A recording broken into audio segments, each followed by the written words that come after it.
Здравствуйте, дорогие козероги! Вот так вот под шум черноморской волны я вас поздравляю с Новым годом. Желаю вам исполнения всех ваших мечтаний и желаю вам всех благ. У меня гадание на Новый год 2023 для вас, который, по слухам, будет годом кота или кролика. Рада, что нам удалось встретиться в это волшебное время.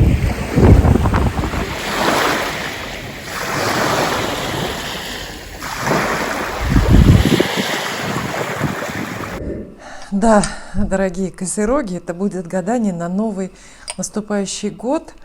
Вот вам символы года, знаки года, талисманы. С них мы начнем. Кот или кролик, кто вам больше нравится? Ну, поскольку 12 месяцев впереди у нас, значит, я достану для каждого месяца одну карту. У нас получится 12 карт. И с козерогами вот что замечательное происходит. Наблюдаемое. То, чего нет у других, у ваших соседей по зодиаку. Дело в том, что родились вы где-то рядом с началом года, поэтому точка открытия вашего соляра, то есть ваш астрологический день рождения в каждом году, почти точно совпадает с началом календарного года. А это значит, что для вас работает самая простая схема отсчета месяцев, самая простая схема использования, что ли, моего гадания. Для вас уж точно первый месяц – это январь, второй месяц – это февраль, третий месяц – март, ну и так далее. Гадаем мы в Рождество, первое Рождество, которое… Время, безусловно, уже волшебной, абсолютно магической карты. Вот просто поверьте мне, в этой части года очень откровенным. Итак, январь. Первый месяц, первая карта для козерога. Какая она будет, эта карта? Угу. По-моему, сразу очень хорошая, да? Да. Это туз кубков, друзья мои. Ну, во-первых, туз. Понятно, что тузы – это всегда подарки, возможности, это шансы, которые предлагает судьба. Туз кубков традиционно считается главной любовной картой, чувственной, эмоциональной. Поэтому январь затронет вашу эмоциональную жизнь, затронет именно по-хорошему, одарит, не унесет что-то, хотя такое тоже бывает, и иногда тоже к месту, но именно принесет. Для одиноких людей, безусловно, туз кубков – это возможность истинной любви, большой, сильной, самой сильной в жизни, а может быть и первой. Часто первая любовь приходит вот такая вот большая, чтобы потом надолго нас не оставить в покое, да? И это вообще расцвет чувств. Даже в паре, которая есть уже у вас сейчас, даже может быть в браке, а любовь нечаянно нагрянет, то есть чувства пребывают. Туз кубков – это свидание, безусловно, признание, какие-то иногда жертвы во имя любви. Вообще любовь проявленная, слова о любви, стихи любовные, которые вам кто-то посвятит. Это может быть новый какой-то персонаж в вашей жизни, а может быть тот, которого вы давно знаете, но прежде он, например, на это не решался.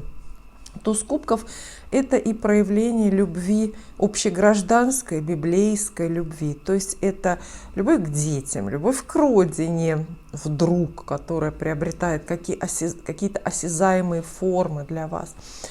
Это любовь дружеская, то есть туз кубков может обещать приход дружбы, какого-то друга, очень важного для вас. А также туз кубков – это часто радости семейной, то есть прибавление в семействе, известие о беременности, просто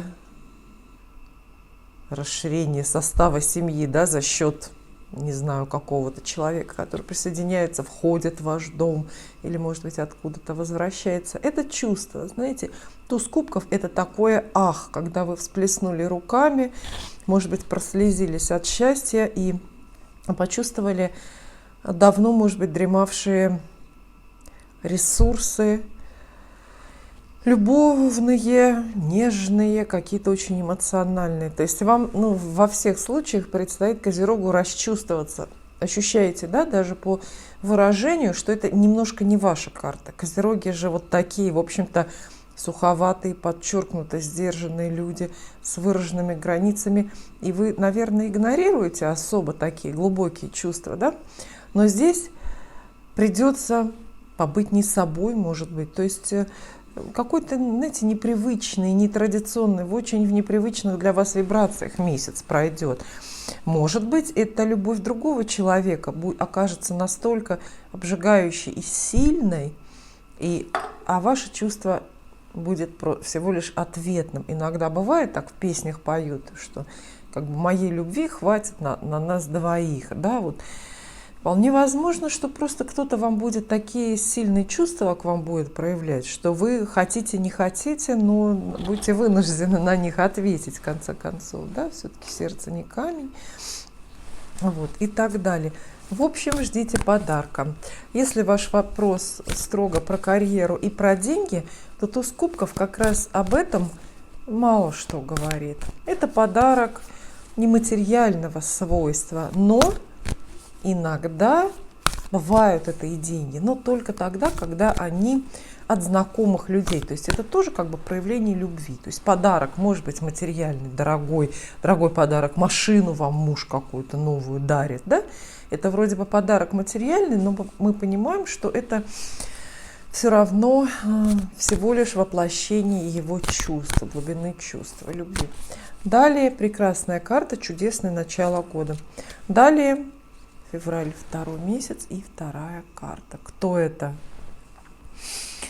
Карта Маг, старший аркан. Вот видите, начало года какое серьезное, ответственное. Маг – это человек, в руках у которого волшебная палочка.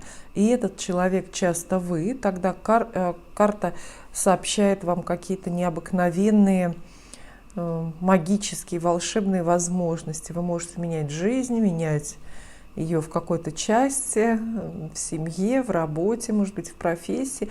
То есть очень многое в феврале удастся сделать козерогам по-своему. По-своему. И даже спорить ни с кем не придется, потому что, ну вот, сможете так эгоистично решить, там, не знаю, свою судьбу, судьбу бизнеса своего, судьбу семьи, судьбу какой-нибудь поездки, судьбу каких-нибудь денег и так далее. То есть вы полностью распоряжаетесь своим будущим, ну, может быть, и будущим еще каких-то людей.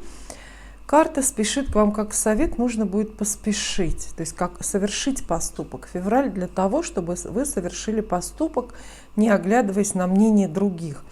И, безусловно, эти возможности надо использовать. Это, знаете, как такой определенный купон на волшебство выдает вам время, купон с ограниченным сроком годности. Поэтому, если вы не решитесь что-либо сделать, вот такое важное, архиважное в жизни в феврале, скорее всего, потом подобный случай очень долго не придет к вам. Карта торопит, это карта про время. Она довольно беспокойна. И второе значение карты – это маг, это волшебник, джин из лампы. Или та самая фея, которая Золушку отправляет на бал. То есть февраль может принести просто к вам близко, в ваше окружение, какого-то человека, который не просто поможет, а знаете, как вот фея Золушки. Она помогла разве? Ну, не знаю, она наколдовала. То есть человек, который может наколдовать вам то, чего вы ждете. Новую работу, например, или поездку на тот же бал, встречу с тем же принцем, понимаете? Не знаю, что для вас лучше, что для вас важнее. Но вообще по традиции считается, что козероги, это отличительная черта знака, не признают авторитетов. Вот главное, почему видно козерога, почему я угадываю в малознакомых людях всегда козерогов. Игнорируют авторитеты. Поэтому, может быть, для вас даже интереснее самому быть магом и феей, нежели ждать кого-то с подобными опциями. Но это маг, да? Маг – это магия. Февраль – магический месяц. Решитесь на волшебство, мы в вас верим. Третья карта, это получается март. Третья карта, опять старший аркан, какой-то важный год, сразу с места перемены вам несет. Колесница традиционно, перемены, значение карты, перемены, очень спонтанные, мало предсказуемые и очень мало управляемые. Это дорога какая-то географическая или метафизическая, в которую вас отправляет время. Время заставляет вас куда-то ехать условно. И, как правило, да, это настоящая дорога. Это переезд в другой город или в другую страну, смена работы, офиса, просто другие дороги, которыми вы ходите каждый день. И перемены, естественно, в окружении. Многих, наверное, это время заставит поменять занятия, переключиться на какой-то другой бизнес, на какую-то другую сферу деятельности. Колесница очень беспокойную имеет репутацию в вопросах, кстати, любви, потому что она вот накрывает тоже максимально непредсказуемыми, делает любовные отношения. И если вы хотите перемен, вот, например, вы хотите, чтобы у вас поменялся статус в личной жизни, статус ВКонтакте, да, или где-то там в социальной сети. Если вы сейчас, например, одиноки, а хотите быть замужем или хотите быть в отношениях, как там это правильно называется, да, для вас колесница хороша, потому что по ней все разворачивается на 180 градусов, хоть вы этого и, может быть, и не хотели, и ручку этому не приложили. А если... Хорошая карта. А вот если для вас ценно именно сохранение, например, сохранение рядом партнера, любимого человека, сохранение отношений в каком-то их вот прежнем виде. Много же таких людей, да, которые хотят, чтобы ничего не менялось. Пусть так будет, лишь бы только не было перемен. Вот для вас, конечно, карта очень-очень беспокойная, потому что она буквально землю из-под ног вырывает и заставляет волноваться, нервничать, много разговаривать, ездить, менять себя, жизненные взгляды, принципы, вот, и так далее. Готовьтесь к переменам. И похоже, что это тенденция для козерогов с самого начала года открывается. Четвертая карта. Апрель получается, да? Четверка мечей. Остановка. Апрель может вас в чем-то задержать. В чем-то вас задержит. Это временная остановка, время подумать. Некий вынужденный отпуск за свой счет. Четверка мечей. Совет карты. Не торопите события. Все препятствия, которые принесет вам апрель, поверьте, важны и необходимы. Если до этого ваша колесница судьбы без тормозов куда-то летела, надеюсь, ввысь, то здесь включаются тормоза какие-то. Вот притормозить вас и ваши жизненные вот эти вот перемены. И еще четверка мечей – это часто болезнь. Пусть не серьезная, какая-то недолгая, но ее тоже высшие силы вам посылают, чтобы вы немножко пособлюдали постельный режим, посидели дома и не успели наломать много дров. Сидеть дома придется в апреле. 5-й месяц – это уже май получается. Десятка кубков – очень счастливая и изобильная карта. На ней все время изображают счастливую семью, потому что, помимо счастья и изобилия, она обозначает какой-то коллективный успех. Радость для семьи, радость для трудового коллектива. Это успехи для всей вашей компании, фирмы могут быть. Соответственно, вам хорошо и всем хорошо вокруг. Это семейные радости, юбилей, застолье, прибавление в семье, новый дом, часто свадьба. Время, которое вы очень радостно проводите со своими родными. По десятке кубков, как показывает практика, часто случаются, знаете, такие массовые прощения. Вот что-то вроде воссоединения семьи. То есть это момент, когда все всех простили, все у всех попросили прощения, и снова все дружат, общаются. Это могут быть ваши друзья, с которыми вы прежде общего языка не находили. А также это может быть компания, новый круг каких-то друзей. Вообще десятка кубков – это часто найти своих и успокоиться. Вот найти своих. Например, если вы выходите на новую работу, в новый коллектив, то десятка кубков говорит, что вас хорошо примут, и у вас будет ощущение с новыми людьми такое, как будто бы вы их всю жизнь знали, и лучшего даже и не просите и не хотите. Далее, шестая карта – это июнь. Что это за карта? Очень хорошая. Императрица или женщина, как она в этой колоде называется. Карта очень щедрая. Она опять про обилие ресурсов. Все жизненные ресурсы, деньги, время, здоровье, любовь. Все это в этой карте. То есть вы будете, начнем по пунктам. Во-первых, самочувствие и самоощущение, отношение с собой по императрице идет прекрасно. То есть ощущение всевластия есть, да? Потому что карта такая статусная. Часто она связана с карьерой, кстати. То есть достижением какого-то более авторитетного положения. И будете нравиться себе. Карта про красоту и про здоровье. То есть это момент, не знаю, выздоровления, оздоровления. Это момент, когда вы очень себе нравитесь, успешные, возможно, процедуры какие-то с организмом и с телом. В работе действительно карьерное продвижение, хотя не всегда формальное, не всегда это новая должность, это может быть какое-то перемещение скорее по горизонтали, расширение ваших авторитетов, вашего влияния, ваших возможностей каких-то на работе. Также карта императрицы отвечает за все женское, за разные женские дела. Это и, опять же, любовь та же самая, то есть большая любовь может в это время сердце ваше наполнять. И приходится, карта активная, то есть здесь не просто чувство, а приходится этим чувством заниматься вам, понимаете, да? То есть проявлять ее, заботиться о любимом человеке, как-то помогать ему.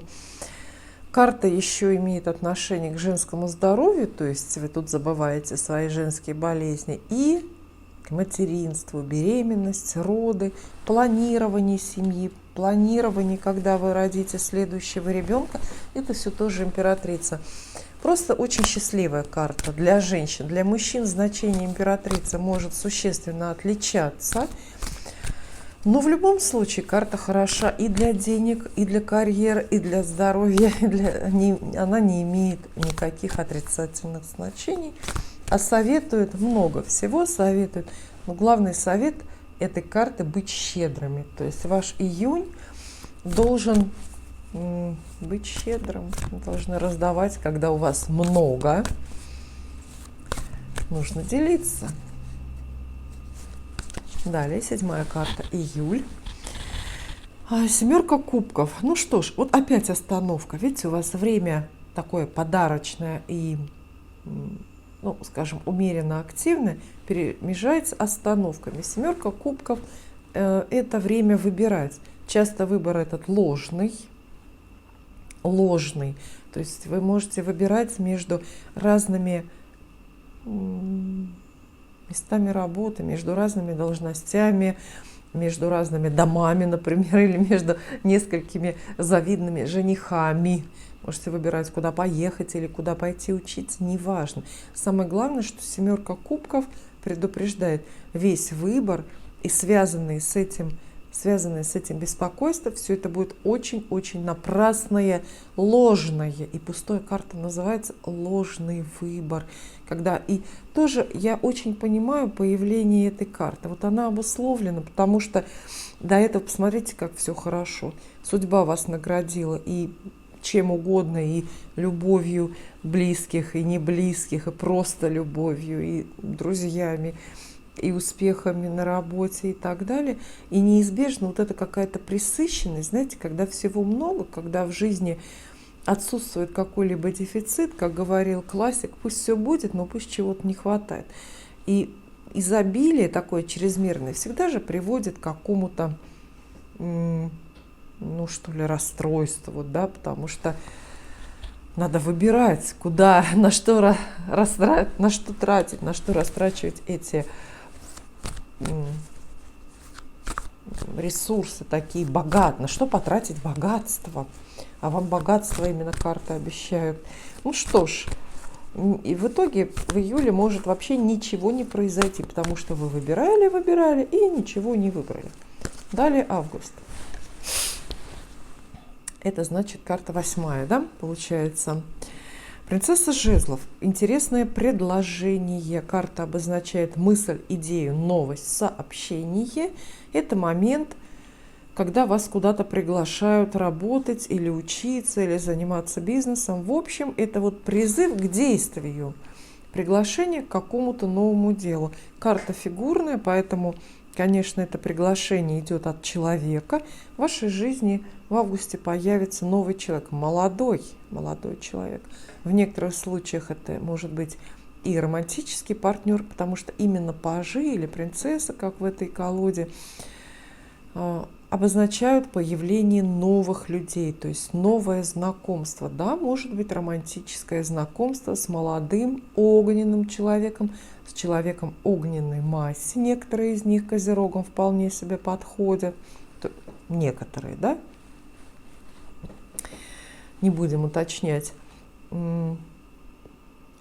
Карта бодрая такая, знаете, веселая, многообещающая. Новая работа, как правило, да? Новая работа, новое дело, новое ваш энтузиазм, новая ваша какая-то страсть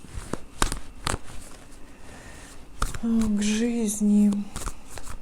Далее, безусловно, сентябрь. Так. А двойка пентаклей, выбор. Ну, вполне логично, что вслед за предложением каким-то, может быть, это предложение будет не одно, а дальше вас ждет выбор. Легкий, веселый, не жизненно важный, довольно-таки такой проходной. То есть иногда, кстати, двойка пентаклей говорит вот почти то же, что и семерка кубков, но более оптимистично. То есть, что бы вы ни выбрали в это время, это сентябрь мы здесь обсуждаем, все будет хорошо.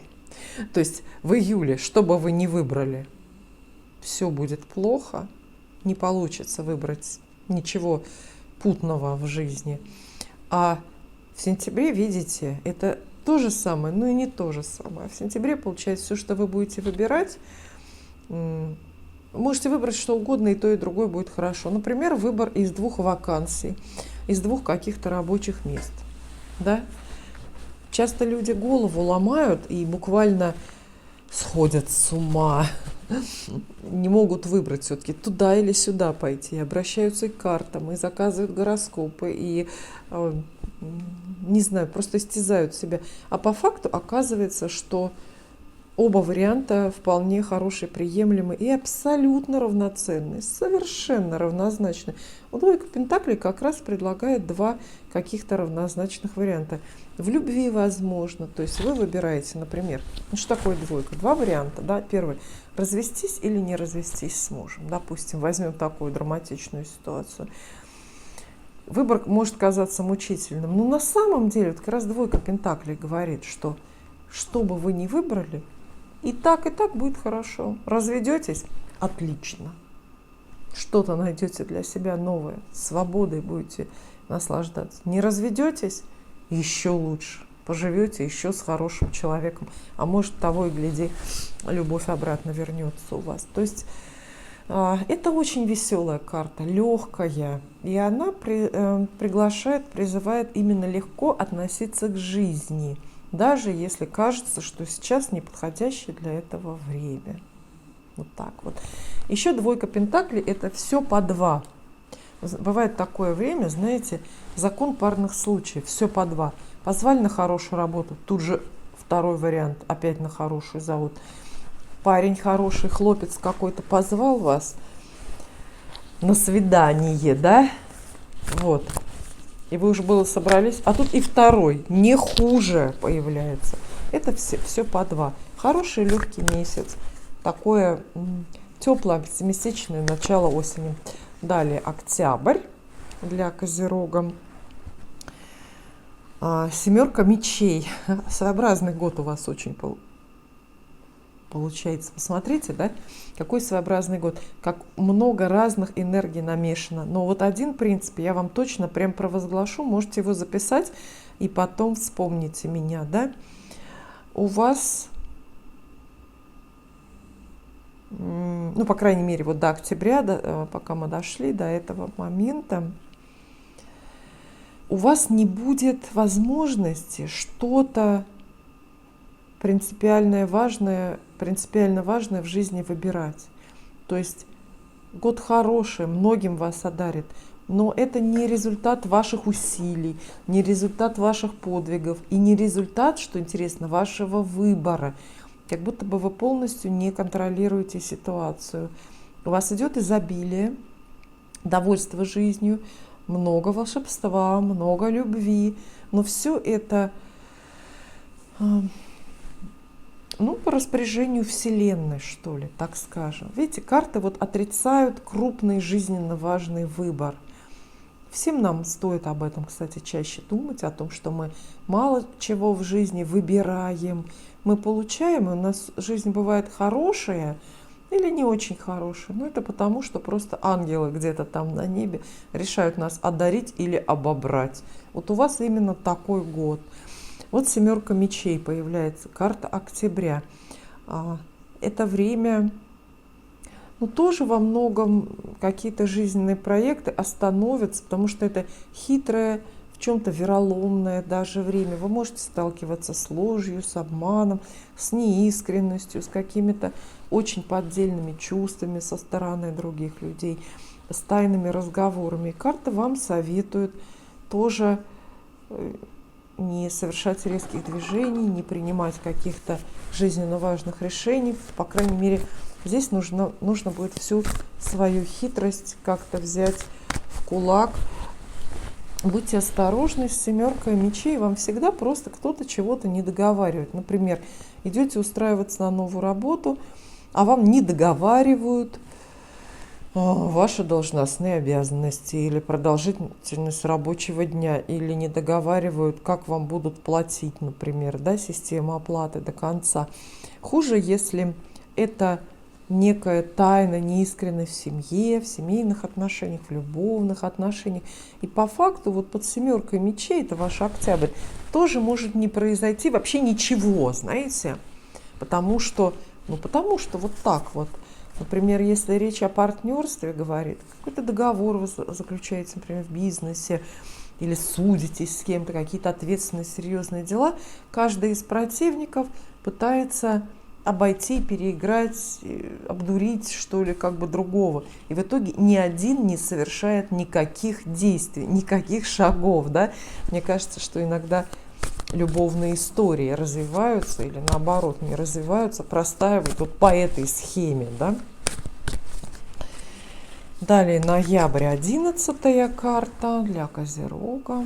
Это тройка жезлов. Ну вот здесь вы как будто бы пробуждаетесь к жизни.